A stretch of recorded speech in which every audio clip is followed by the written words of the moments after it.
शिवाय गुरवे नमः। शिवाय गुरवे नमः। शिवाय गुरवे नमः। शिवाय गुरवे नमः। क्षयवृद्धि विनिर्मुक्ता क्षयवृद्धि వినిర్ముక్త అసంగో అయం పురుష షడ్భావ వికారములు లేని కేవల నిర్వికార స్వరూపం. క్షయము వృద్ధి అనేవి గుణరూప సంబంధాలు, పిండాండ బ్రహ్మాండ సంబంధాలు, దృశ్య పదార్థానికి సంబంధించి. గుణము రూపము లేని కేవల నిర్గుణ నిరాకార చిన్మాత్ర స్వరూపం అమ్మ. దృగ్రూపిణి పరమేశ్వరికి ఇవేవి బంధములు కావు. క్షేత్రజ్ఞుని అజమాయిషులో ఉన్నను కర్మానురూపముల వృద్ధి క్షయములు క్షేత్రములకు మాత్రము సంబంధించినవే అగులు. పుణ్య అపుణ్య కర్మఫలములు క్షేత్రజ్ఞునకేమియూ సంబంధించవుగాన క్షేత్రేసి అగు పరమేశ్వరి క్షయవృద్ధి వినిర్ముక్త అనబడుచు. అంటే ఇక్కడ అమ్మ పెరగటము తరగటము, క్షయము వృద్ధి రెండు మీకు తెలిసిన అర్థాలే కాబట్టి వాటి వేటికి అమ్మకి సంబంధం లేదు. మనకి ఎప్పటి నుంచోనే సాక్షి రూపం అమ్మన్న ఆత్మన్న ఏదైనా సరే సాక్షిగా ఉంది. సాక్షిగా ఉన్నవాడికి ఏది అంటదు, కేవలము ఆ సాక్షిత్వం మాత్రమే. అది లేకుండా ఏది జరగదు. లోపల ఉండటం వల్లనే జరుగుతోంది, అందులో సందేహం లేదు. ఆత్మనండి అమ్మానండి ఆ ఉండటం వలనే సకల కార్యాలు కర్మ ఇవన్నీ కూడా జరుగుతున్నాయి. కానీ సాక్షి రూపం కాబట్టి ఇవేవీ లేవు. అందుకనే సర్వజీవులలోనూ సర్వకాల సర్వ అవస్థల యందు కూడా ఆత్మ మార్పు లేనిదిగా ఉందని చెప్పడం జరుగుతుంది. అంతే తప్ప ఉపాధిని బట్టో వయస్సుని బట్టో సందర్భాన్ని బట్టో ఏది జరగటం లేదు. అందువల్ల ఇక్కడ క్షేత్రజ్ఞుడు ఇవి ఎన్నన్నా అర్థం అదే. ఇవన్నీ కూడా క్షయము వృద్ధి అనేది పరిమితికి లోబడిన వాళ్ళకి. ఈ గుణాలు ఒకసారి ఒక గుణం, ఇంకోసారి ఇంకో గుణం, గుణాలన్నీ మారుతూ ఉంటాయి. అయితే దేహానికి కూడా ఇందులో సంబంధం లేదు. దేహం కూడా ఇది అవుతూ ఉంటుంది. కానీ ఆ యొక్క దేహాన్ని బట్టో వయసును బట్టో అందరికీ మారట్లేదు. కాబట్టి ఇది డిపెండ్స్ అనుకో, అంతకన్నా చేసేది అన్నీ కూడా అలాంటి వాటికి దృశ్యానికి సంబంధించినవి, గుణానికి సంబంధించినవి. గుణములు రూపము లేనప్పుడు ఈ వృద్ధి క్షయాలు ఎక్కడి నుంచి వస్తాయి? రావు. అది గమనించుకున్నప్పుడు ఎవరికి కూడా ఈ బాధలు ఉండవు. వాళ్ళు తిట్టారు వీళ్ళు తిట్టారనో, లేకపోతే ఇది లేదనో అది లేదనో ఇక దిగులుండదు. లేదు అంటే లేచింది మొదలు ఏడుపే. వృద్ధి క్షయాల వల్లనే ఈ బాధలన్నీ కూడా. ఈ పుణ్య అపుణ్య కర్మ ఫలములు క్షేత్రజ్ఞులకు ఏమీ సంబంధించవు కాబట్టి క్షేత్రేసి యగు పరమేశ్వరి క్షయవృద్ధి వినిర్ముక్త అనబడుచున్నది. క్షేత్రపాల సమర్చిత. క్షేత్రమున శరీరము, పాలకుడన ఆ శరీరం మందు స్థావరం ఏర్పరచుకొని జీవి సంజ్ఞను పొంది ఉన్నవాడు. ఆ జీవవాచ్యుడగు వానిచే లెస్సగా అర్చించబడుతోంది. పరమేశ్వరి ఇట్టి సమస్త జీవజాలముచే పూజించబడుతున్నది కాబట్టి క్షేత్రపాల సమర్చిత. క్షేత్రపాలుడు సకల భూతాధిపతియగు సదాశివుడు, సదాశివునిచే పూజింపబడినది కాబట్టి పరమేశ్వరి సకల జీవ సముదాయము చేతను సకల దేవతా గణముల చేతను పూజింపబడినది. ప్రతి క్షేత్రపాలమునకును క్షేత్రపాలకుడను దేవత ఉండుట సర్వజన విదితం. ఆ క్షేత్రాది దేవత ఆయా క్షేత్రపాలకులచే సమర్పింపబడును. సకల దేవతా స్వరూపిణి యొక్క పరమేశ్వరి క్షేత్రపాల సమర్చిత అనబడుతుంది. ఇక్కడ క్షేత్రపాలకుడు అంటే జీవుడు, ఈ దేహాన్ని పాలించేవాడు అని ఒక అర్థం. అయితే నిజంగా సత్యమైతే మటుకు పాలించేది అమ్మే. కానీ ఇక్కడ ఆ వ్యవహారం కాకుండా కేవలం జ్ఞానులు మాత్రమే ఆ విధంగా నిర్వికారంగా ఉండగలుగుతారు. లే ఈ దొంగ నేనుతో వ్యవహారాలు నేను నాది అంటాడు కాబట్టి అమ్మ వీరందరి చేత కూడా పూజించబడుతుంది. అందువలన క్షేత్రపాల సమర్చిత, క్షేత్రపాలకుల చేత ఆవిడ పూజించు. ఇక్కడ మళ్ళీ జీవుడు అంటే వేరే వాడు లేడు, జీవ బ్రహ్మకి అంటే బ్రహ్మము అమ్మ, జీవుడు స్వామి అని ఇంకొక అర్థం ఉంటుంది కాబట్టి ఆయన చేత ఆరాధించబడుతుంది. అందువలన వినడానికి ఎలాగున్నా ఏదన్నా ఉన్నది ఆవిడే అనే అసలైనది తెలుసుకోవటమే ఇక్కడ లక్ష్యం. అమ్మ తప్ప అన్యము లేదు అనేది బాగా అవగాహనకి తెచ్చుకుని ఆచరణ పెట్టాలి. కేవలం తెలుసుకున్నందువల్లనో గ్రహించటం వల్లనో ఉపయోగం ఏమీ లేదు. నువ్వు గ్రహించినా గ్రహించకపోయినా ఉన్నది ఆవిడే, సందేహం ఏమి లేదు. కానీ నీవు ఈ మానవ జన్మ ఎత్తినందుకు ఈ గ్రహింపు శక్తి నీకు ఆవిడ ఇచ్చింది కాబట్టి ఆ గ్రహణ శక్తితో నీవు గ్రహించిన తర్వాత ఆచరణలో పెట్టాలి. ఎప్పుడైతే అది ఆచరణలో పెడతావో అప్పుడు ఈ జీవ బ్రహ్మైక్యం, జీవుడు బ్రహ్మము ఐక్యం పొందుతారు. అంటే క్షేత్రజ్ఞుడు, క్షేత్రపాలకుడు ఇన్ని లేవు, ఇంకా క్షేత్రేసి అన్ని సమానం అవుతాయి. కాబట్టి మనకి మామూలుగా కూడా క్షేత్రంలో క్షేత్రపాలకుడు అలా ఉంటాయి. ఆయన అనుమతి లేనిదే మనం వెళ్ళలేము అక్కడికి. ఇవన్నీ కూడా సాధారణంగా వినపడే తెలిసిన వాళ్ళకి తెలుస్తుంది, లేకపోతే లేదు, అది వేరే విషయం అనుకోండి.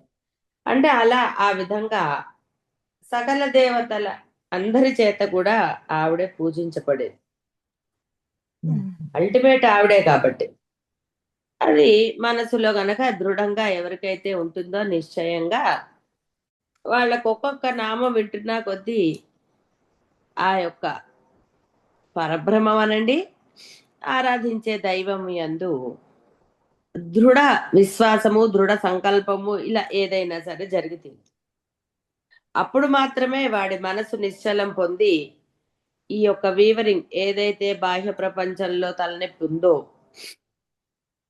అది జరగకుండా ఉంటుంది. వాడికి దిగులు ఉండదు, ఇది లేదు అది లేదు, నాది నీవి దాచుకోవాలి అన్న. చదువుతున్నారు కదా, ఏది రమణమాలల్లో 500 రత్నము, 300 రత్నము, 600 రత్నాలు అని. అందులో ఒక రత్నం మీకు అర్థమైనా అంటే మీరు ఆచరణలో పెట్టినా మీరు పొందవచ్చు. విజయ పరమేశ్వరి తాను నిర్వర్తించు సృష్టి స్థితి లయ కార్యముల యందును, తాను నిర్వహించు యుద్ధాదుల యందును సర్వత్రా జయమే గాని అపజయమెరుంగని అపరాజిత. కాబట్టి ఆవిడ విజయ అని అనబడుతుంది. ఆవిడకి అసలు అపజయం అనేదే లేదు. అంతటా ఆవిడే ఉన్నప్పుడు ఇంకా అపజయం ఏమిటండి? అందరూ మన మాటే వింటే ఇంకా గొడవే ఉంది. అందరూ మనమే, ఇంట్లో అధికారం మీదే అనుకోండి, అప్పుడు వేరేగా ఎలా ఉంటుంది?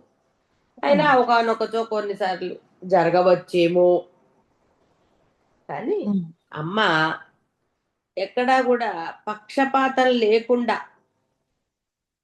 చేస్తుంది కాబట్టి ఆవిడకి ఎప్పుడు విజయమే. భావనలు ఉన్నవాడు విజయం సాధించడం కొంచెం కష్టం.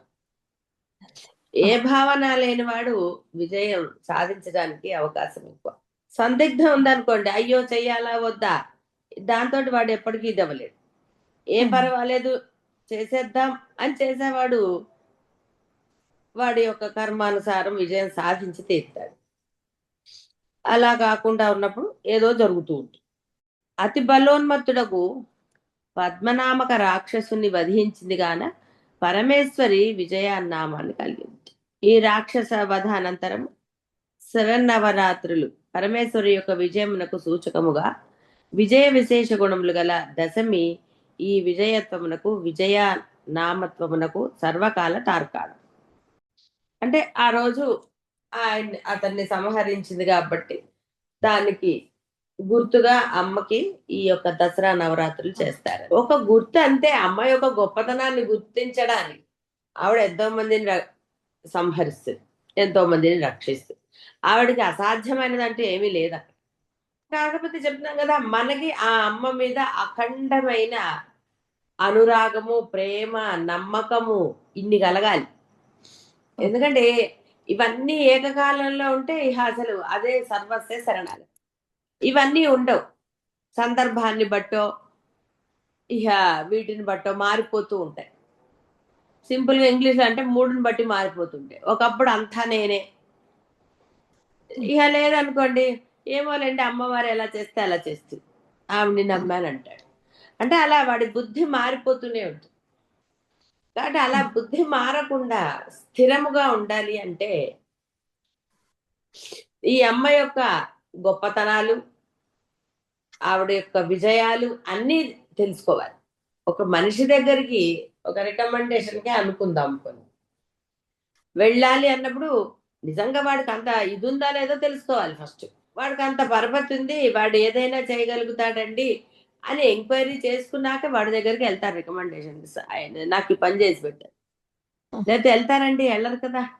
వెళ్ళరు. అందుకనే ఇది బాహ్యంలో ఉంది. వాడికి చేయొచ్చు చేయకపోవచ్చు, అది నీ కర్మ.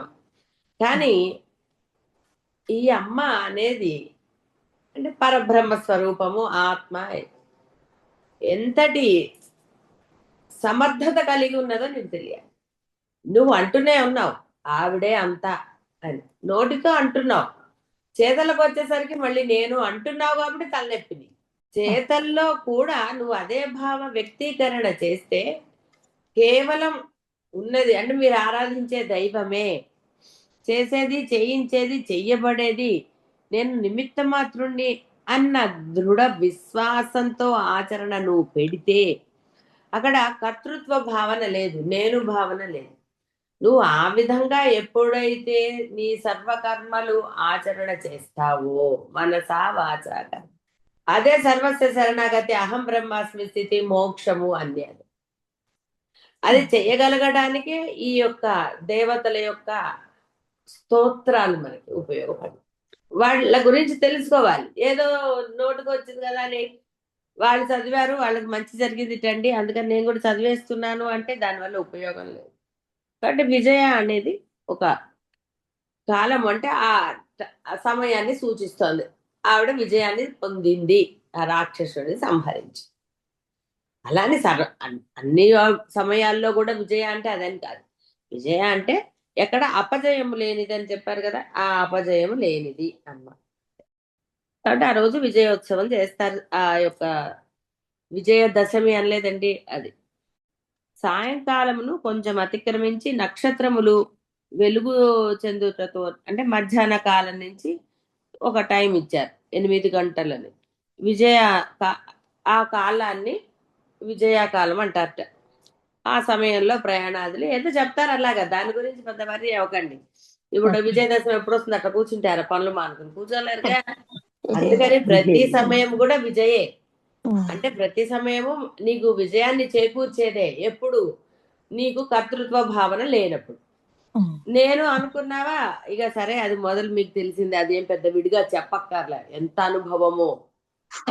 కాబట్టి ప్రతి సమయం కూడా ఆ అమ్మదే విజయమే అనుకున్నప్పుడు తప్పకుండా నీకు. అయితే ఇక్కడ గమనించవలసిన రహస్యం అనండి, విషయం గాని, ఒక పని వల్ల నీకు శుభమా అశుభమా అనేది నీకు తెలియదు. కాబట్టి ఏమండి మీరు అన్నారు, నేను అమ్మని నమ్మాను, మరి నాకు ఇందులో కలగలేదు అంటే నువ్వు నమ్మలేదని అర్థం. నమ్మిన తర్వాత పని అవ్వలేదని ఎలా అంటావు? ఆ విఘ్నమే నీకు శుభాన్ని కలగచేస్తుందేమో, నీకు ఎలా తెలుస్తుంది? తెలియదు. కాబట్టి ఇక్కడ అనుమానం ఉన్నవాడు సరెండర్ అయినట్టు కాదు. సందేహ వినశ్యతి, వాడు బాగా నశిస్తాడు. సందేహం ఉన్నవాడు నశ్యతి అనలేదు, వినశ్యతి అన్నాడు ఆయన కృష్ణ పరమాత్మ. సందేహించేవాడు ఎప్పటికీ బాగుపడ్డవాడు. సందేహం దేనికి? ఒరే అసలు నువ్వు ఉన్నదంటేనే ఆ యొక్క పరబ్రహ్మరా అని అంటుంటే, కాదు నేనున్నా అంటే అసలు ఉన్నాడో లేడో, కలడో లేడో అని ఏదో పాటకి బాగుంది కానీ 2 నిమిషాలకోసారి ఉన్నాడో లేడో ఎందుకు వచ్చిందిలే, నా పని నేను చేసుకుంటా అంటే. కాబట్టి నువ్వు నీ పనులు చేసుకుంటానికంటే కూడా వాడు ఉన్నాడు కాబట్టి నువ్వు చేసుకోగలుగుతున్నావు. ఇది అసలు మర్చిపోని వాడు ఎప్పుడు కర్తృత్వ భావన తీసుకోడు. నేను మాట్లాడుతున్నాను, ఒక పని చేస్తున్నాను, ఏదైనా సరే నాలో కదలిక ఉన్నది అంటే ఉన్నది ఆ బ్రహ్మమే అని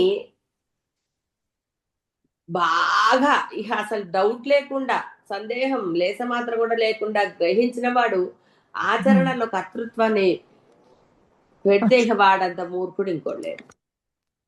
మూర్ఖత్వమే. అది తెలిసి కూడా నేను నేను నేను అని ఇంకా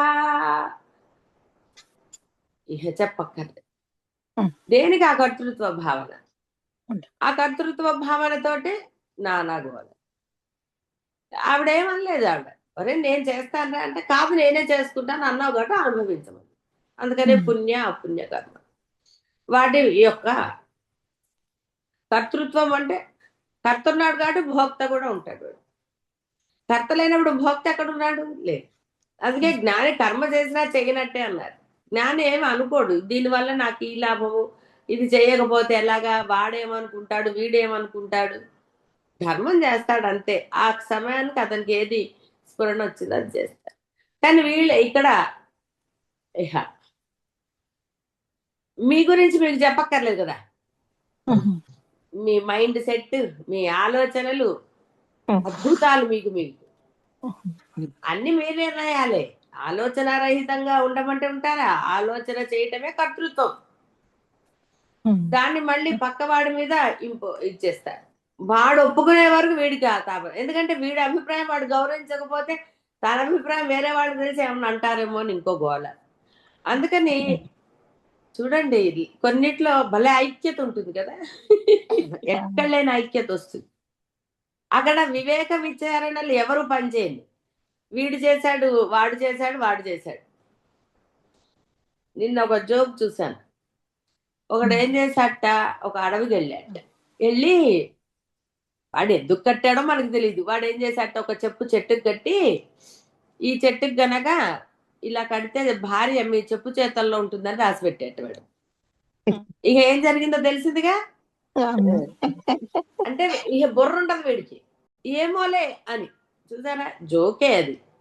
కానీ అలాగే ఉంటుంది ఈ ప్రపంచంలో. చాలా మంది గుడ్డెద్ది చేలో పడ్డట్టు అంటారు చూసారా. సొంతమైన అంటే ఎంత విడికి తెలిసినా ఆ తెలిసిందంతా ఆ క్షణాల్లో వాడు మర్చిపోతాడు ఇంకోట అని కాదంతే. వాడికి మాయ, భ్రమపడిపోతాడు. మరి బుర్రున్నవాడు నిజంగా ఆలోచించాడా ఒక నిమిషం? కాదు, ఆలోచించాడు వాడు. ఏమోలే కానీ చూద్దాం, ఓ రాయేసి చూద్దాం, ఏమైంది, పోయింది ఏముంది అనుకుంటాడు. అంతే, కర్తృత్వం వచ్చింది కదా. పక్కవాడిని చూసి అంతే, వాళ్ళు చేయగా నేను అంతే తప్ప నేను బాగుపడాలి, నేను కదా ఉద్ధరింపబడాలి, ఎవడిని వాడే ఉద్ధరించుకోవాలని చెప్పాడు. ఉద్ధరణ కోసం వీడు ప్రయత్నం చేయడు అసలు. తెలిసిన బోధంతా వృధానే. ఆలోచన రహిత స్థితిలో ఉండంటే పక్కవాడు ఒకటి చెప్పగానే వీడు మొదలెడతాడు. అంతే తప్ప అక్కడ వాడి బుర్ర పనిచేయదు. అయ్యో ఆలోచించద్దన్నారు కదా, నేను ఎందుకు ఆలోచించాలని. అవతల వాళ్ళు చెప్పినా ఏమండి ఏమనుకోవద్దండి, గురుగారు అసలు ఏది ఆలోచించద్దన్నారు కదా, ఆ సమయానికి ఎలా తోస్తే అలాగండి అని అనగలుగుతారా? అనరు వీళ్ళు. అంతే, అదేదో ఉంటుంది చూసారా, అంటూ ఇది అన్నట్టుగా. అందుకనే కశ్చిత్ ధీర, ఒకానొకడు మాత్రమే ధైర్యంగా ఆచరణ చేస్తారు. మిగతా వాళ్ళందరూ వాడన్నాడు ఈ ఒకళ్ళని అడిగారు అనుకోండి, ఏమిటిరా, వాడండి వాడండి వాడండి. అసలు వాడు అంటాడు, ఏదో నేను అన్నానండి, వాళ్ళని నేనేం ఫోర్స్ చేయలేదు అంటాడు వాడు. అందరు ఏమయ్యారండి, ఒకడు గోతులో పడితే మిగతా అందరు గోతులో పట్టల్లా. కానీ ఎవడికి ఇక్కడ బోధలో ఆలోచన రహిత స్థితిలో ఉండు, కర్తృత్వం లేకుండా ఉండు అన్నది ఎవడు చేశాడండి? కాబట్టి ఎవడికి లేదు. అందుకని ఎవడిని వాడు ఉద్ధరించుకోవాలన్న కృష్ణ పరమాత్మ బోధ ఎక్కడుంది అక్కడ? అబ్బాయి కనుచూపు మేరలో ఉండదు.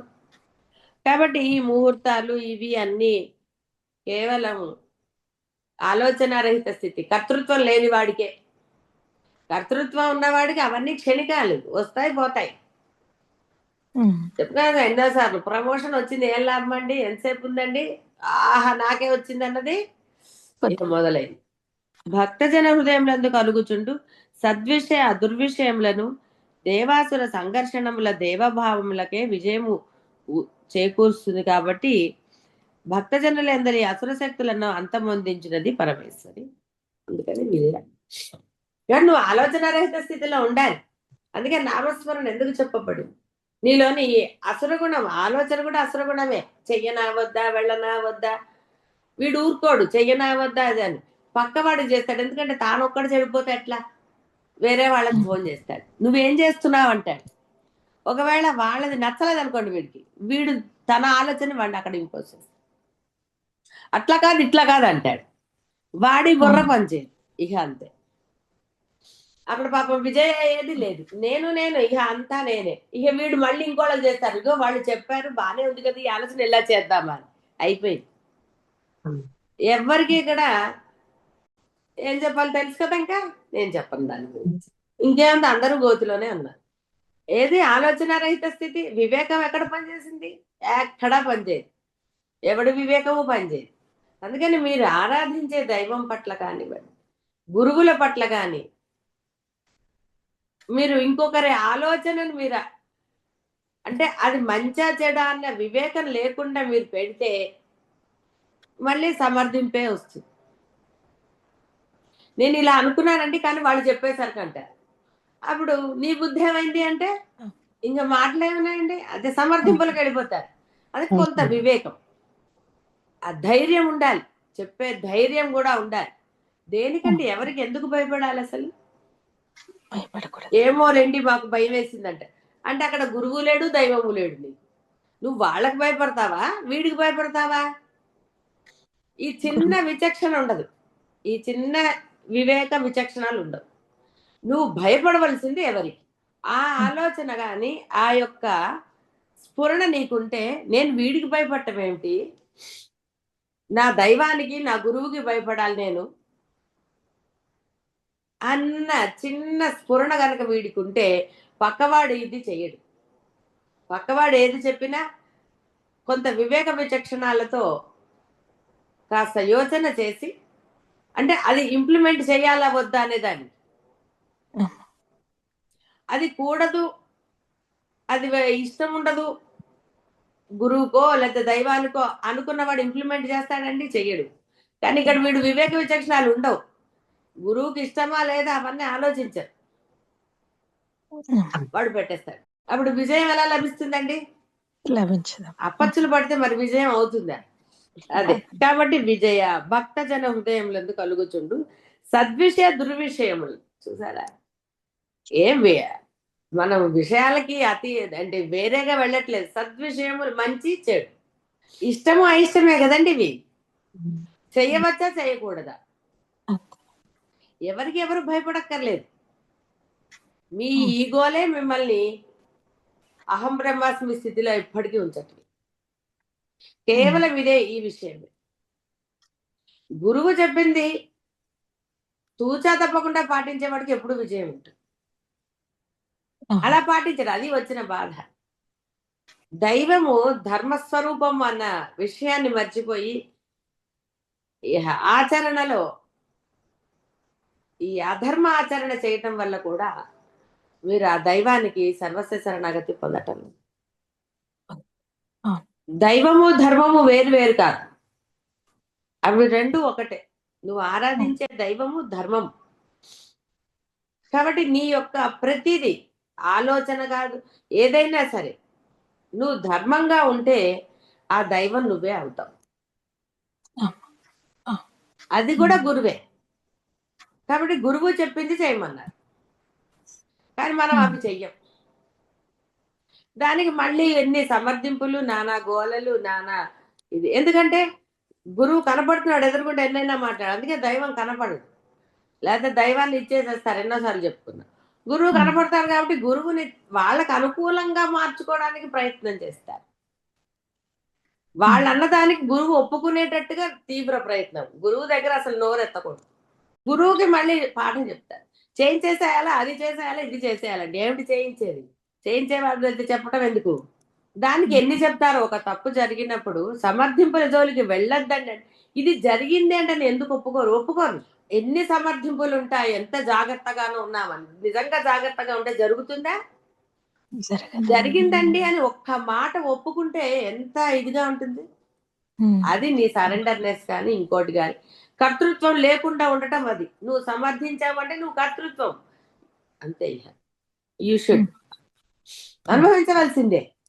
మీరు ఏం చేస్తారంటే అంటే ఆ యొక్క సమర్థింపుని చాలా గొప్పగా ఫీల్ అవుతూ ఉంటారు. సమర్థించిన వాడు తప్పును ఒప్పుకున్నట్టు కాదు. దైవం దగ్గర అయినా సరే, గురువు దగ్గర అయినా సరే. మీ మనసుల్లో ఎన్నోసార్లు చెప్పడం జరిగింది, సమర్థింపు మొదలు పెట్టావు, తప్పు జరిగిందని ఒక్క మాటతో నువ్వు ఆపకుండా సమర్థింపుల జోలికి వెళ్ళావు అంటే కర్తృత్వమే. ఇంకా నేను ఉంది అంతే. ఈ నేను మిమ్మల్ని ఎప్పటికీ ఏకత్వం, యోగత్వం పొందనివ్వదు. అది అనుభవంగా ఉంది కదా మీకే. విమల పరమేశ్వరి ఏ విధమైన మలములు లేదు. అంటే మనసులో ఇప్పుడు మనం చెప్పుకున్న సమర్థింపు లేనిది. ఎస్, సమర్థింపు అనేది విమలత్వాన్ని సూచించదు. నీ యొక్క నిజాయితీని రుజువు చేయటం లేదు. ఎందుకంటే నీకు కనపడుతూనే ఉంది. అక్కడ నిజాయితీ ఎక్కడుంది? ఎలర్ట్నెస్ ఉందా? అక్కడ ఎలర్ట్నెస్ లేకపోవడం వల్ల ఒకటి జరుగుతోంది అనేది సర్వవిదితం. కాబట్టి విమలత్వం అనేది ఎక్కడుంది? అక్కడ సమర్థింపు లేకుండా జరిగిందని ఒప్పుకున్నప్పుడు అది విమలత్వం. అమ్మ ఎక్కడ సమర్థించిందంటే ఎక్కడన్నా నేను ఎందుకు ఇలా చేశాను అని అందే మీతోటి. ఆమె ఏం చెప్పదు కారణాలు. కారణాలు చెప్పేవాడే జీవుడు. కారణాలు చెప్తూనే ఉంటారు. ఎన్నిసార్లు చెప్పినా కారణాలు వదలరు. కారణాలు నువ్వు వదలనన్ని రోజులు నీలో ఆ నేను భావన, కర్తృత్వం కాబట్టి భోక్తవి నేనే. మీ విషయాల్లో మీరు ఎంత అలర్ట్నెస్ ఉంటారండి. ఎస్, ఏమండి మా విషయాల్లో కూడా జరుగుతూనే ఉంటాయండి. అప్పుడు మీరే ఒప్పుకుంటారు కదా. జాగ్రత్తగా ఉన్నా కానీ ఇది జరిగిందండి అంటే అక్కడ ఏదో అక్కడ ఆ కాసేపు మర్చిపోయినట్టే కదా అది. అంటే అక్కడ అలర్ట్నెస్ లేనట్టే కదా. కాబట్టి మీరు సమర్థించుకున్నన్ని రోజులు మీలో ఏకత్వ భావన రాదు. ఎక్కడైతే అంటే దైవం దగ్గర, గురువుల దగ్గర సమర్థింపులు కూడదు అని చెప్పినా మనం ఎక్కడ చేస్తామంటే సమర్థింపు అంతా ఇక్కడే చేస్తాం.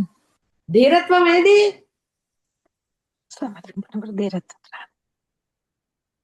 కేవల శుద్ధ జ్ఞాన స్వరూపిణి, శుద్ధ సత్వస్వరూపిణి పరమేశ్వరి స్థూల దేహ సంబంధమగు అణవమలము గాని, సూక్ష్మ దేహ సంబంధమగు మాయిక మలము గాని, కారణదేహ సంబంధమగు కార్మిక మలములు గాని లేనిది. అంటే ఇంకా వేరే ఏం లేదు, ఒట్టిగా ఏవి రావండి. సమర్థింపులు ఏవి లేవు ఆవిడ. ఏ సమర్థింపు లేదు. నేను ఇది సాధించడానికి పుట్టాను, ఇంకోటేదో ఏవి లేవు ఆవిడికి. ఎస్, నేనే అన్నప్పుడు మళ్ళీ ఇందుకోసం పుట్టానేమిటండి? తెలియనప్పుడు రకరకాల బోధ జరిగింది. మానవ జీవితం ఎందుకు లభించింది, దేహము అది అయిపోయి తెలిసిన తర్వాత ఆచరణ పెట్టి తినాలి. అంతేగాని తెలిసిందండి నాకు అందుకు లభించిందో ఇగో మొదలెట్టాలంటే 60 ఏళ్ళు వచ్చాక ఇప్పుడు బోల్డ్ ఉన్నాయి ఇంకా నాకు ఎన్నున్నాయి, పెళ్లిళ్ళు చేయాలి, మన వాళ్ళని ఎత్తుకోవాలి, మనవరాళ్ళని ఎత్తుకోవాలి, ఇంకేమిటి కథ ఏహ అసలు వాడికి ఎప్పటికీ పోదని. రేపు అదే మన సత్యనారాయణ స్వామి కథలో లాగా అవుతుంది. పెళ్ళయ్యాకని ఇంకోటని ఇంకా అంతే. అది అప్పటి వరకు నీ జీవితం ఉంటుందని నువ్వు ఎలా అనుకుంటావు? కాబట్టి ఏది కూడా ఆవిడకి లేదు. ఆవిడ ఎక్కడా కూడా కర్తృత్వం తీసుకోలేదు అసలు. అంతా ఆవిడ అయినా సరే నేనే అంతా అనలేదు. తెలియాలి కాబట్టి తెలియచెప్పింది. పోనీ ఇంత చేస్తే ఆవిడకి ఏమైనా రూపం ఉందా? రూపమే లేదు. నీ కోసం సరే నీ ఇష్టం వచ్చిన రూపాన్ని భావన చేసుకోవాలి. ఆవిడేమో ఈ రూపంలోనే ఉంటాను, ఇదిగో ఇదే నా రూపం అని ఎక్కడ ఆవిడ నిర్దేశించి చెప్పలేదు. కర్తృత్వం తీసుకోలేదు ఆవిడ. శారీరక సంబంధములకు వస, రక్త, శుక్ల, మజ్జ, మూత్ర, విష్ట, పింజూష, నఖ, శ్లేష్మ, అశ్రు, దూషిక, స్వేదములు అను మలములు గాని, పులకమను జిహ్వ మలము గాని, విప్పకయను దంతమలము గాని ఏవియు ఏమాత్రము లేనిదగుట పరమేశ్వరుడు. ఇలాంటివి ఇవన్నీ ఇవి విడివిడిగా ఏం నేను చెప్పక్కర్లేదు. ఒక దేహం ఉన్నవాడికి ఇవన్నీ.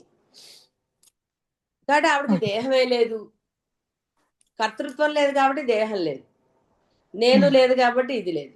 మీకు కూడా దేహం ఉన్నంత మాత్రాన ఇవన్నీ ఉండాలని రూల్ ఏం లేదు. ఇవన్నీ మీరు ఉంచుకున్నారు, దాచుకున్నారు అంతే మలాలి. ఎవరి కోసం అండి? కాబట్టి నేను నేను అన్న భావన లేకపోతే దేహం ఎక్కడిది? ఎవరిది దేహం? నాది కాదు. కాబట్టి పరమేశ్వరి విమల. ఇవన్నీ ఏవీ లేవు. కర్తృత్వం ఉన్నవాడికి మలం ఉన్నట్టండి. ఈ ఒక్కటే ఒక్క మాట. నేను అన్న భావమే పెద్ద. అది నేను తోటే కదండి. ఇక్కడ అశ్రు అన్నాడు, ఏడవటం కూడా. ఇవన్నీ అవే. విడిగా ఏం చెప్పక్కర్లేదు, ఇవన్నీ తెలియను కాదు. చెప్తున్నాం కదా విడివిడిగా కొన్ని మనకి. కాబట్టి మీరు విమలంగా ఉంటారా, ఇంకో రకంగా ఉంటారా అనేది ఎవరిది వాళ్ళదే. ఎన్ని గోలలండి బాబు.